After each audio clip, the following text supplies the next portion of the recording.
તો ભારતીય જનતા પાર્ટીના પ્રણેતા પંડિત દીનદયાળ ઉપાધ્યાયની પુણ્યતિથિ નિમિત્તે આજે સુરતમાં એક વિશેષ શ્રદ્ધાંજલિ કાર્યક્રમનું આયોજન કરવામાં આવ્યું હતું. આ કાર્યક્રમમાં ગુજરાત વિધાનસભાના ધારાસભ્ય શ્રી અરવિંદભાઈ રાણા વિશેષ રૂપે ઉપસ્થિત રહ્યા હતા. તેમણે પંડિત દીનદયાળ ઉપાધ્યાયની પ્રતિમાને પુષ્પાંજલિ અર્પણ કરી હતી અને તેમના અંત્યોદયના વિચારને સાર્થક કરવા ઉપર ભાર મૂક્યો હતો. આ કાર્યક્રમમાં ભાજપના અગ્રણીઓ અને કાર્યકરોએ ઉપસ્થિત રહી પંડિતજીના જીવન અને તેમના વિચારોને યાદ કર્યા હતા. આ કાર્યક્રમ દરમિયાન મહાકાલી એજ્યુકેશન ચેરિટેબલ ટ્રસ્ટના ઉપપ્રમુખ અને ભાજપ યુવા મોરચાના પોલિસી એન્ડ રિસર્ચ સેલના ઇન્ચાર્જ ગૌરાંગ કાંતિભાઈ ભાગ્યવાળાએ જણાવ્યું હતું કે આજના પવિત્ર દિવસે અમે પંડિતજીને શ્રદ્ધાંજલિ અર્પણ કરી છે.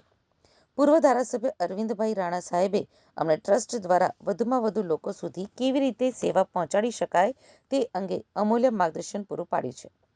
મહાકાલી એજ્યુકેશન ચેરિટેબલ ટ્રસ્ટ દ્વારા આગામી સમયમાં શિક્ષણ અને સમાજ સેવાના વિવિધ પ્રકલ્પો હાથ ધરવામાં આવશે, જેથી સમાજના છેવાડાના માનવી સુધી સરકારી યોજનાઓ અને પાયાની સુવિધાઓ પહોંચી શકે. મારું નામ Amit Sitaram Jaiswal, Mahakali education charitable trust પ્રમુખ તથા Bharatiya Janata party ward number 21માં ઉપપ્રમુખ. આજે શું કાર્યક્રમ આપણે અહીંયા રાખવામાં આજે પંડિત દીનદયાળજીની પુણ્યતિથિ નિમિત્તે અમે શ્રદ્ધાંજલિ બાબતે કાર્યક્રમ રાખવામાં આવેલો હતો, જેમાં 159 પૂર્વ ધારાસભ્ય શ્રી અરવિંદભાઈ રાણા સાહેબ હાજર હતા તથા અમારા ટ્રસ્ટના ટ્રસ્ટીશ્રીઓ હાજર હતા તથા ભારતીય જનતા પાર્ટીના અમારા તમામ કાર્યકર્તા હાજર હતા. એની તમારી અરવિંદભાઈ રાણાએ મુલાકાત લીધી તો શું?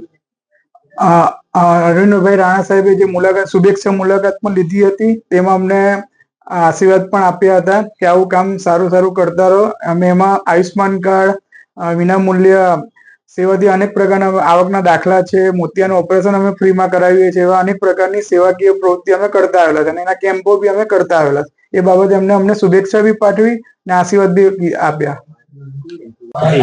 મારું નામ Gaurang Kantibhai Bhagyawala, Mahakali education charitable trust ઉપપ્રમુખ, ભારતીય જનતા પાર્ટીમાં Yuva Morcha policy and research cell incharge. આજ રોજ પંડિત દીનદયાળ જીના પુણ્યતિથિ નિમિત્તે શ્રદ્ધાંજલિનો કાર્યક્રમ રાખવામાં આવ્યો હતો.